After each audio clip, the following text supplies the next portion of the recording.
C'est l'un des plus grands incendies que la France ait connu.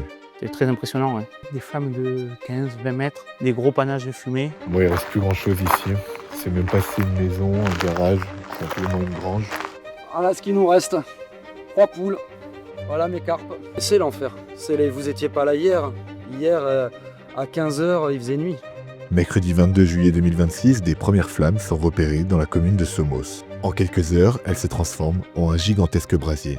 Bilan à ce stade, plus de 40 000 hectares partis en fumée. Mais maintenant, c'est devenu incontournable. C'est impossible. Il s'agit pour nous de défendre notre espace de vie, notre bassin de vie. Je me suis rendu en Gironde, 48 heures sur place, pour suivre les pompiers qui combattent les flammes, mais surtout pour donner la parole à ceux qui ont tout perdu. Vous êtes des rats morts! Vous êtes des rats morts, des chacals!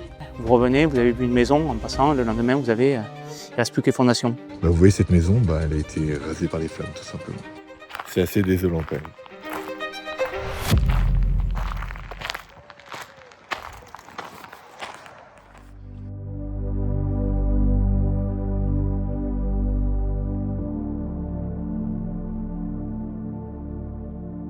Bon voilà, je suis au Porge, l'un des villages qui a été le plus dévasté par l'incendie qui a eu lieu en Gironde.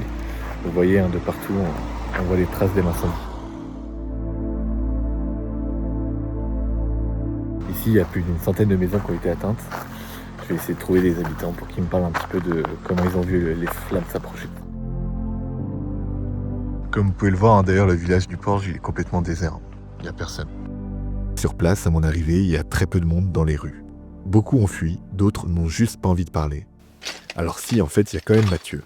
Lui, il a accepté de témoigner devant les journalistes. Là, il y avait une grange. Là, il y avait une grange avec, je suis mécanicien, donc il y avait un pont élévateur, il y avait tout mon atelier de mécanique.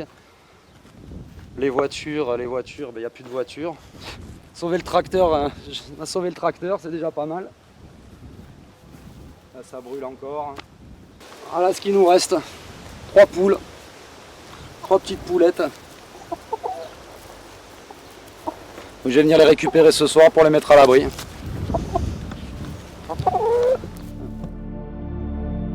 Je vois plus rien, je vois de la désolation, je vois la maison de mes ancêtres, ma grand-mère est née dans la maison.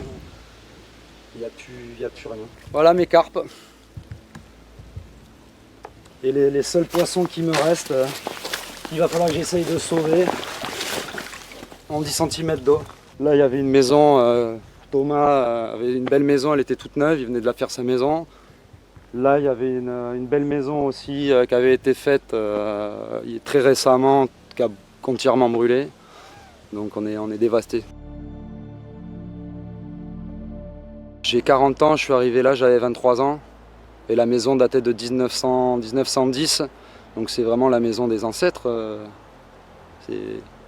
D'un point de vue déjà psychologique, c'est compliqué.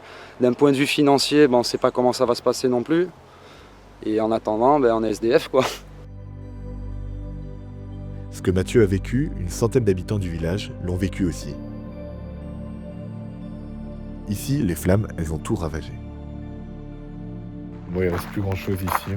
C'est même pas si une maison, un garage, simplement une grange. La voiture a été complètement carbonisée. Le jardin aussi, le potager. C'est assez désolant quand même. Franchement, ici, c'est pas mieux. Ces locaux d'entreprise ont complètement cramé. C'était une entreprise de menuiserie à la base ici. On voit la charpente, elle s'est carrément effondrée sous la chaleur.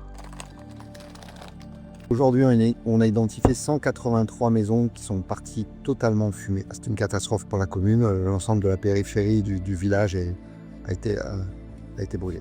Alors l'incendie est arrivé juste d'ici, de la forêt, et il a ravagé ces maisons qui sont juste là. Bon, ça là, ce que vous voyez ici, c'était un champ. Il est complètement parti en fumée. Les maisons un peu plus loin là aussi, là que vous voyez là-bas, elles aussi elles sont parties. Ce qui est très étonnant au Porge, c'est qu'il y a des maisons qui sont totalement miraculées. Par exemple, vous voyez cette maison-là, elle a été totalement épargnée, alors que juste à côté, cette maison-là, elle a été ravagée par les flammes. Malheureusement aussi, il y a beaucoup de chevreuils et d'animaux qui n'ont pas survécu aussi à l'incendie. La toiture de cette maison aussi, elle a été complètement anéantie, regardez. Ça montre bien quand même la puissance de l'incendie. L'endroit que vous voyez là, juste derrière moi, c'est tout simplement là où il y a les pompiers, les secours ou les bénévoles de la mairie qui se réunissent pour un café, pour un repas, pour une pause tout simplement.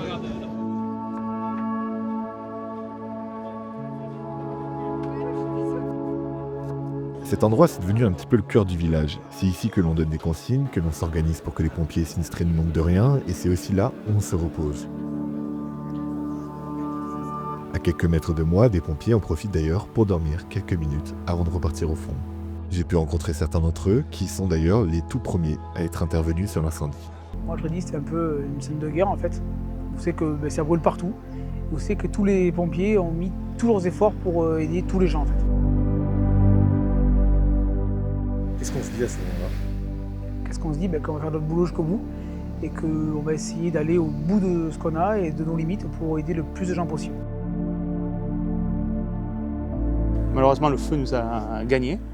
On s'est retrouvés à devoir abandonner les maisons qui ont été détruites maintenant par le feu quand on est repassé faire le tour le lendemain. Les maisons ont été détruites. Le feu était virulent. On s'est retrouvés par moments sans eau, donc ça a été compliqué. C'est dommage parce que notre mission c'est de sauver les biens et les personnes. Et là on a échoué un peu sur les biens. Voilà, bon, après le feu est virulent, on ne peut pas tout faire malgré nos efforts. Ça souffle des maisons entières? Ça, ouais. Vous revenez, vous avez vu une maison en passant, le lendemain il ne reste plus que les fondations. Il n'y a plus de... Les maisons ont complètement brûlé. Sur le terrain, c'est pareil, un mot revient sans cesse, la fatigue. Mais malgré l'épuisement, il n'y a pas le choix. Personne ne lâche rien. C'est quoi le moral des troupes là en ce moment? Combative. Les troupes sont combatives. Fatiguées, usées, certaines sont abîmées. Nous avons des collègues qui se sont blessés sur l'opération. Mais l'état d'esprit demeure combatif. Il s'agit pour nous de défendre notre espace de vie, notre bassin de vie. Voilà, mais nous sommes sur le bassin d'Arcachon avec toutes ses forces, toutes ses qualités. Il s'agit pour nous de défendre notre habitat tout simplement. Donc les effectifs sont déterminés à venir à bout. Vous l'aurez compris, ce combat se joue sur les deux fronts, deux faces d'une même pièce. Côté pile, les pompiers et les sapeurs en première ligne face aux flammes.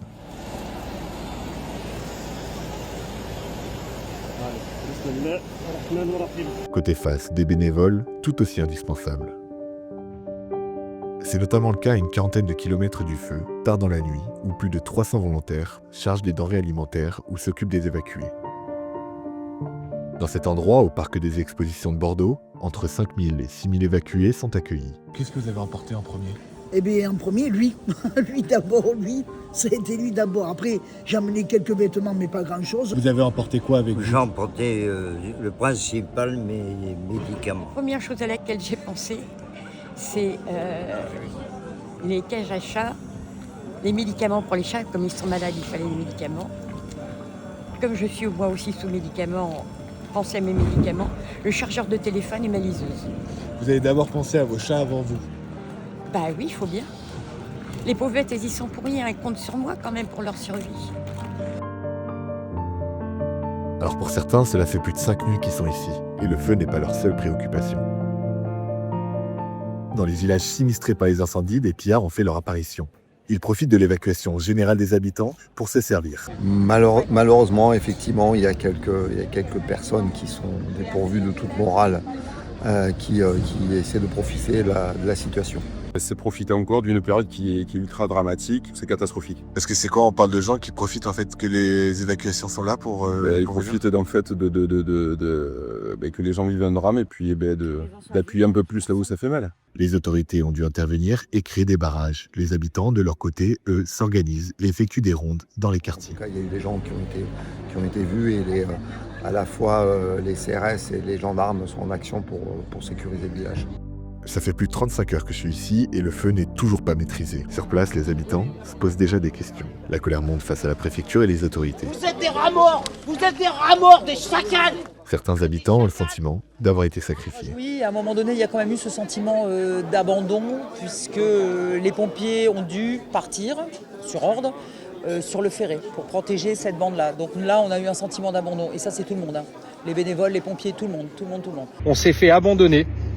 Les pompiers sont partis parce qu'ils ont eu la consigne de partir. Les mecs font un boulot extraordinaire. Avec les agriculteurs, avec de l'aide, on a sauvé notre village. On a nettoyé, on a sauvé des maisons. Donc, tous les cols blancs là, il va falloir arrêter. Vous l'aurez compris, il va falloir du temps avant que tout redevienne comme avant pour les sinistrés. Certains me confient espérer pouvoir reconstruire leur maison dans 1 ou 2 ans. À l'heure où l'on monte cette vidéo, le feu n'a d'ailleurs toujours pas été fixé et plus de 200 000 personnes ne peuvent pas rentrer dans leur maison.